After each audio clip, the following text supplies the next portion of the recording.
Hello दोस्तों, आज इस वीडियो में हम आपको सुनाएंगे पत्थर तोड़ने वाले की कहानी, जो कि एक जापानीज़ कहानी है। तो आइए सुनते हैं ये कहानी। एक बार की बात है, एक पत्थर तोड़ने वाला था जो रोज़ एक बड़े पहाड़ पर पत्थर तोड़ने जाया करता था।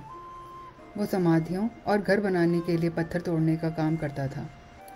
उसे अलग अलग पत्थरों की जानकारी थी और वो बहुत मेहनत से काम करता था ताकि उसके पास बहुत सारे ग्राहक आएं। काफ़ी समय तक उसके पास जो था वो उससे बहुत खुश और संतुष्ट था।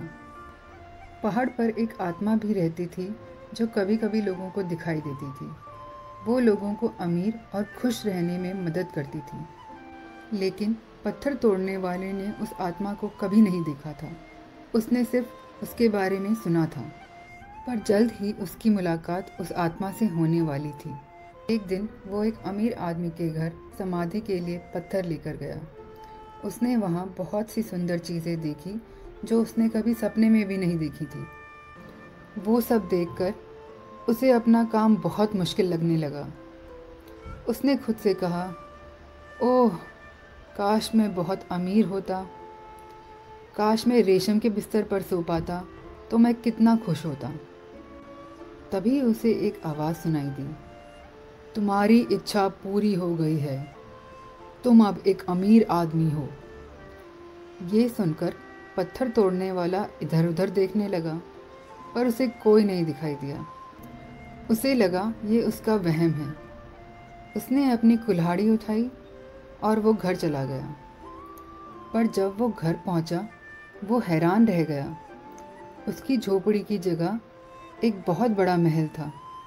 महल में बहुत सुंदर फर्नीचर था और एक बिस्तर था जो बिल्कुल वैसा ही था जैसा उसने अमीर आदमी के घर में देखा था।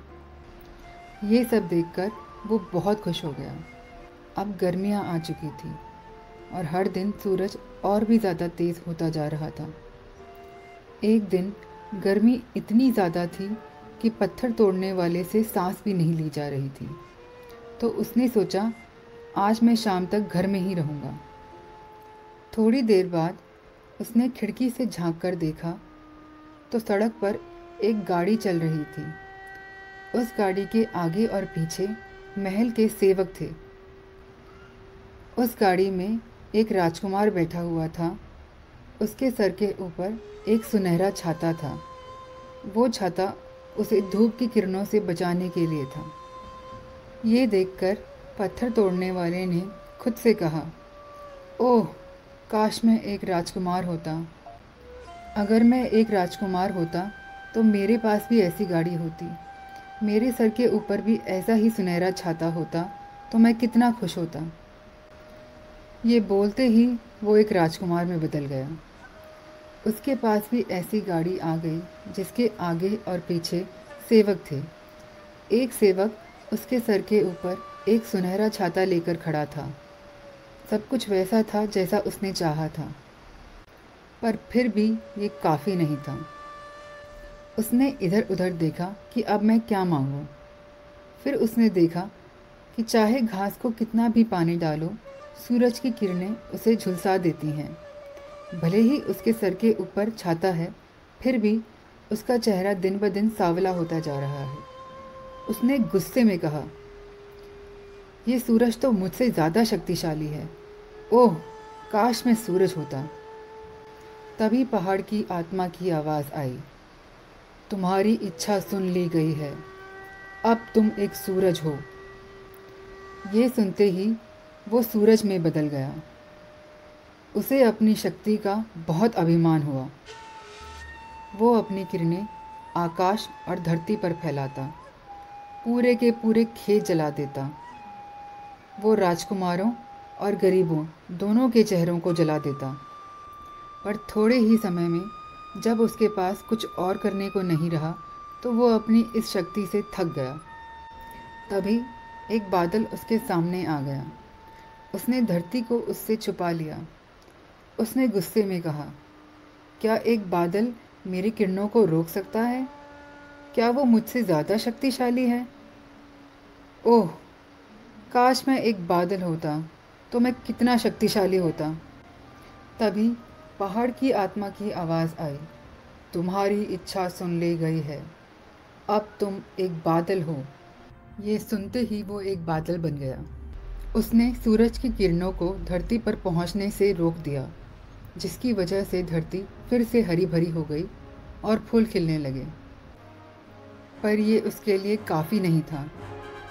कई दिनों तक और कई हफ्तों तक वो बरसता रहा, जिसकी वजह से बाढ़ आ गई और फसलें बर्बाद हो गईं। गांव और शहर सब बर्बाद हो गए। सिर्फ वो पहाड़ टिका रहा। ये देखकर बादल हैरान रह गया। उसने सोचा, तो ये पत्थर मुझसे भी ज़्यादा शक्तिशाली है। ओह, काश मैं ये पत्थर होता। और तभी पहाड़ की आत्मा की आवाज़ आई, तुम्हारी इच्छा सुन ली गई है, अब तुम एक पत्थर हो। और तभी वो एक पत्थर में बदल गया।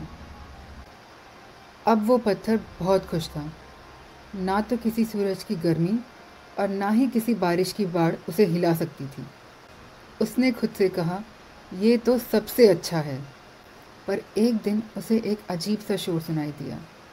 वो झुका तो उसने देखा कि एक पत्थर तोड़ने वाला उस पर औजार चला रहा है। उसने देखा कि पत्थर का एक बड़ा सा टुकड़ा उससे टूटकर नीचे ज़मीन पर गिर गया है। और तभी वो रोने लगा। क्या धरती का एक मामूली सा इंसान मुझसे ज़्यादा शक्तिशाली है? ओह, काश मैं एक आदमी होता। और तभी पहाड़ की आत्मा की आवाज़ आई, तुम्हारी इच्छा सुन ली गई है, अब तुम फिर से एक इंसान हो। और वो एक आदमी में बदल गया और फिर से पत्थर तोड़ने का काम करने लगा। उसके पास सोने के लिए एक ठोस बिस्तर था, खाने के लिए बहुत कम था, पर फिर भी अब उसे उसके पास जो था उससे संतुष्ट रहने का सबक मिल गया था। अब उसे और कुछ नहीं चाहिए था। अब उसे ना तो किसी से ज़्यादा शक्तिशाली और ना ही किसी से बड़ा बनना था। आखिर में वो बहुत खुश था। और फिर उसने कभी भी पहाड़ की उस आत्मा की आवाज़ नहीं सुनी। इस कहानी से हमें ये सबक मिलता है कि हमें जो मिला है हमें उसमें संतुष्ट रहना चाहिए। ज़्यादा के लिए मेहनत करना अच्छा है, पर उस ज़्यादा के लिए हमें अपना रास्ता भटकना नहीं चाहिए। अगर आपको ये कहानी पसंद आई हो तो हमारे चैनल को प्लीज़ लाइक, सब्सक्राइब और शेयर करें।